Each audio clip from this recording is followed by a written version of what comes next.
Good evening, everyone. Welcome. My name is Frances Chung, and I am so honored to be here with you today. Gosh, that was a grainy video. Watching that documentary, first of all, my heart was beating strong. All the nerves came back. So many memories came flooding back.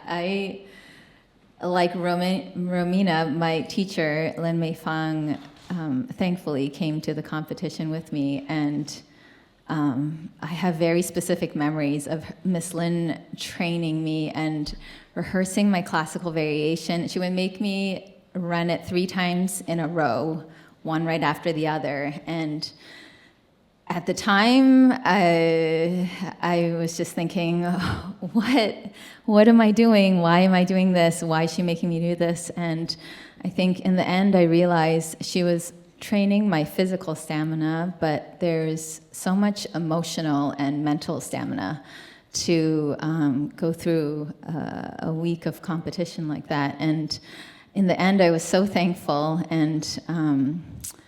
And I also remember when, this being my first international competition, I remember she would make me do class in my hotel room right after we got off the airplane, and she really walked me through everything, and I'm so thankful. But I do have one more specific memory, and it was just standing in the middle of the room with all the other participants. And back then, we didn't have social media. It was just dance magazine and some VHS tapes. And I remember standing there with all the other competitors and just being in awe that there were so many other dancers here from all over the world. And obviously, there was a lot of nerves, but I remember this sense of wonder, a sense of anticipation of everything that was to come. A lot of excitement like we saw in the dancers. But anyway, I am here this evening joined by a wonderful panel of guests. We have Kathryn Bradney, who is the artistic director of the Prix de Lausanne. Huang, Izzy Howard, and Milo Demeulenaere. I'm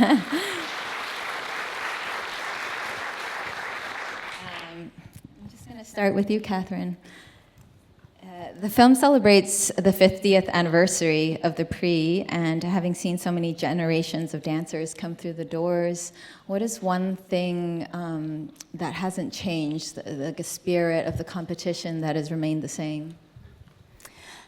Well, the Prix really hasn't changed. The core values are the same as in 1973 when Philippe and Elvire Braunschweig created the Prix de Lausanne. So it's really about education, rewarding potential, and seeing a young dancer go into a partner school, one of the best schools or companies in the world, and creating really a platform it's a springboard for young talented dancers, and they become stars, and we follow them, and we call it the Prix de Lausanne family.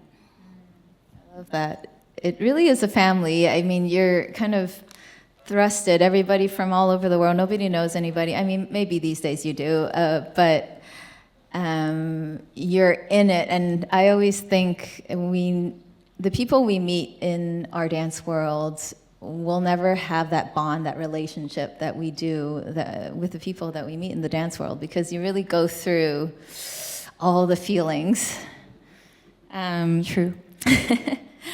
And I guess how do you balance, I guess, this like high stakes energy judging atmosphere with really the workshop and everything that you have to offer? Is it, how do you remind the dancers or? Yeah, well, I remind the jury right away that it's, we pride ourselves on hospitality, on treating the dancers very well, and we tell the dancers on the first day that this is not a cutthroat competition, this is learning, and and supporting each other, and really a positive experience that with the best teachers in the world.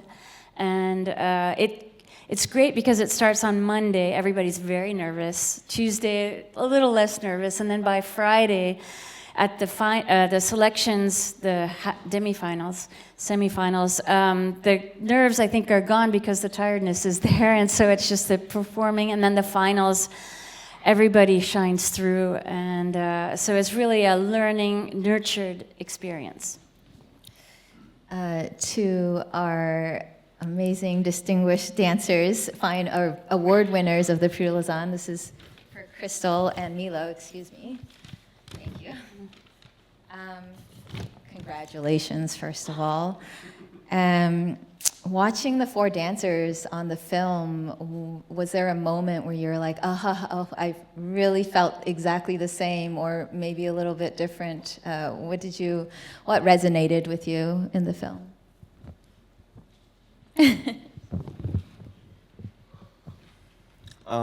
For me, that feeling that where we saw Darian right after his last solo, where he runs off to the warm-up area, and he's like just overwhelmed with being done and like knowing that it was good and that he did his best. Yeah, I really felt that because I was the same after the final round of the last solo. You're like, there's nothing you can do anymore. You did it all. So hopefully it was good. Pure relief now after a week long. Crystal, anything that you really related to? After the first day with no jury marking for the classes, I remember coming out of that class and being like, oh my God. But the best part that came out of that was, although we all didn't speak the same language, we all came together with so many different people from different countries, and we went over the combinations of the bar, and I actually have it on video, so it's one of the most special memories that I bring back from Prix is the moment of all of us coming together, and although we don't speak the same language and we don't come from the same area, we all share the same love for dance and ballet, and we all helped each other, and we all, I think, did very good the next day, hopefully. That must be difficult. Just coming also from different training backgrounds, different styles, and if it's a class that you're not used to, perhaps there's more port-de-bras that you're used to, or even steps that you may not necessarily train on a daily basis. It can be very difficult, and I love that you came together and went through it together. Really, and I feel like in a professional company, that's how we, create those relationships, is just coming together even though you're in competition. And it doesn't stop. Competition doesn't stop when you enter the professional world. But you uplift each other, and you're just trying to make each other better. I love that. Thank you. Were there any memories that weren't highlighted in the film that might stand out in your memory? Go ahead, Crystal, you look ready. The classes on our health and nutrition, they gave us really good information and valuable advice. And I also, one of my favorite parts was the lunch. It was really good. What did you have for lunch? Please tell us. It was us. always pasta and rice, and it wasn't like you can put it on your plate. They would put it for you, and they would but my favorite part was eating with all my friends, and not just people I knew, people from all over. That was really, really cool, and just talking about how we're liking it in Switzerland and what we'll do after, and just such great memories. It brought back so many amazing memories. Yeah. Milo, anything for you? Yeah, I think one thing the movie didn't show that much was the relationship between all the contestants when you're there. It's a really interesting energy because it's a competition. You're there to compete, but then you can't help but make friends, and then you spend all your time with them, and then on the Friday, 80% of them, like, you part ways, and so it's difficult, and it's a weird energy, but you make lifelong friends for sure. Speaking of the food, what about yogurt in Europe? Does it not taste 100 times better than it does in America? Okay. Swiss yogurt. I do want to come back to everyone, but Izzy, can you tell us your involvement with the Prix and how it all came about? Well, first off, your involvement with the Prix, did you go or did you just choreograph on a dancer? I got the opportunity to choreograph on one of my close friends, so that was a really cool experience. We went to Lausanne together, and we got to meet the other choreographers and their dancers and be coached on our pieces. It helped me learn a lot as a choreographer, and I think a lot for my dancer as well. And it was a really cool experience just getting to be there, and we got to watch the competition and also like meet the competitors and just enjoy it from afar without having so much stress. But yeah, we also got to meet the choreographic project students, and they were all so sweet, and it was just cool being in that environment and yeah, just getting to meet everyone. And you're from the San Francisco Ballet School. I believe there's a robust program to nurture young choreographers. Tell us kind of how it all began and what inspires you to choreograph. Yes. I've loved choreography just forever, but I think especially having a chance to choreograph at SFB, it's been amazing because I've gotten to learn just how to work with my peers and teach my choreography, because sometimes I see it in my head, but it doesn't always translate to what I want to showcase. But it's taught me how to just like put what I'm seeing in my mind into words, and I think I'm really inspired by music. So getting to pick from the music that was offered by Prix, it just gave a very like set, like I saw in my head what I wanted to do, and then I put it on my dancer, so yeah. Do you have a favorite choreographer or a piece that has really inspired you?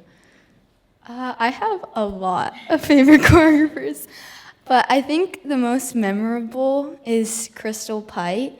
I saw The Statement, and I think that piece just, like, I love it. It's my favorite piece I've seen to this day. Back to Milo and Crystal, what about you? Favorite choreographers, ballets?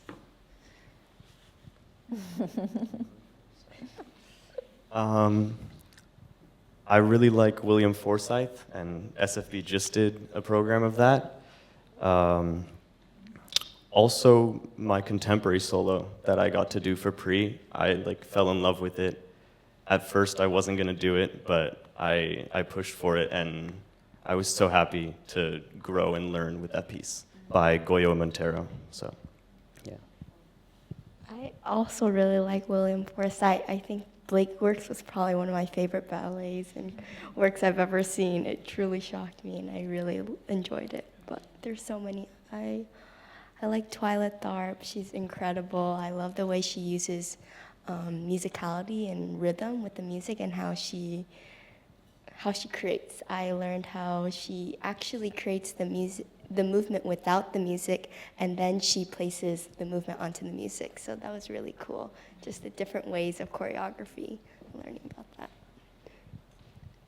I think, yeah, how dance has evolved and how dancers have evolved. I think the competition has evolved because when I competed, there were set contemporary pieces to choose from. And I think the choreographer was present to coach us. But what an incredible experience to go with a friend and choreograph on them, and then to nurture young choreographers.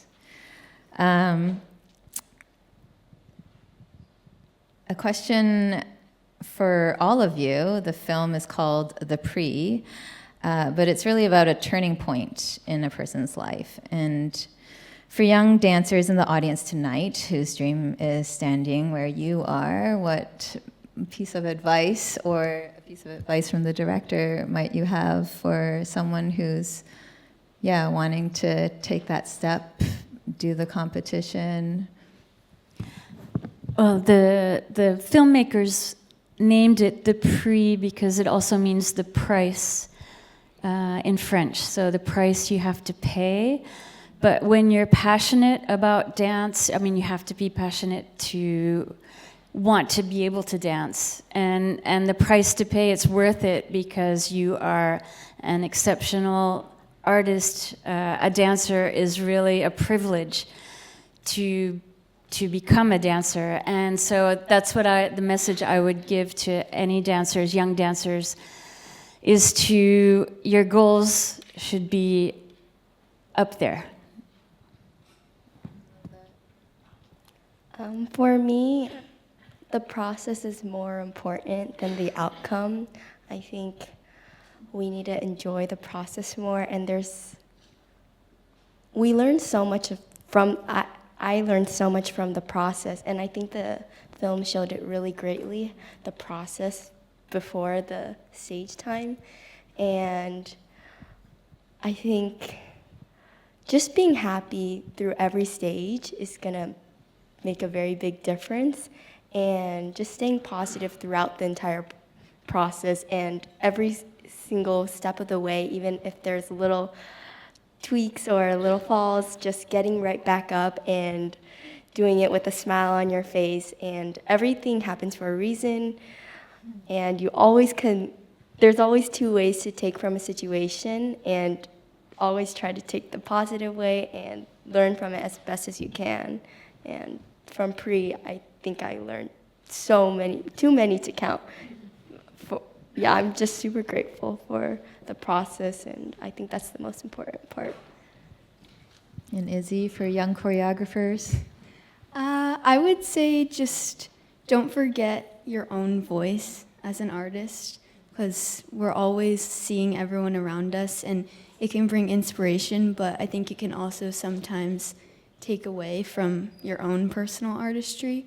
So I would say just remember your own voice, and that everyone has something different to offer. And even if I don't offer the same thing as Crystal or Milo, we all offer something different and something special. And I think it's just cherish the people around you, and cherish their artistry, and cherish your own. And yeah. I would say go for every opportunity that you can, because like Crystal said, the process itself will teach you so much, and if you take an opportunity that you maybe weren't going to take, it could be the path to like an amazing career, and just go for it. Yeah. Wow, we have some wise young people here. My last question is, what's your next step now that you've won awards in the competition? What's up and coming for you? I would love to dance at SFB, and mainly I want to inspire the younger generation. I want to spread positivity within dance, and there's room for everyone, like Izzy said, there truly is. And I just want to be happy and just dance, because I'm most happy when I'm dancing. So when people ask me what do I want to do when I'm older, I want to dance, because I'm most happy when I dance. So, but just dance and inspire the younger generation to keep loving dance, keep this art form alive, and we all share such a positive community, and I'm grateful to be a part of this community.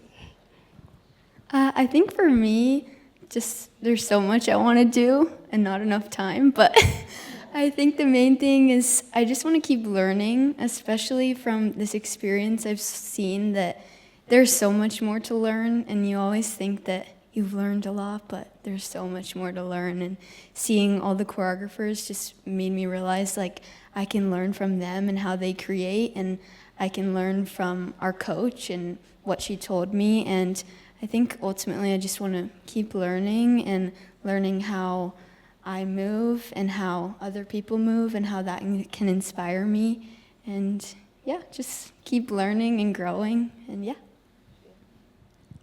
What's next for me is I'm joining ABT Studio Company in New York next year. So,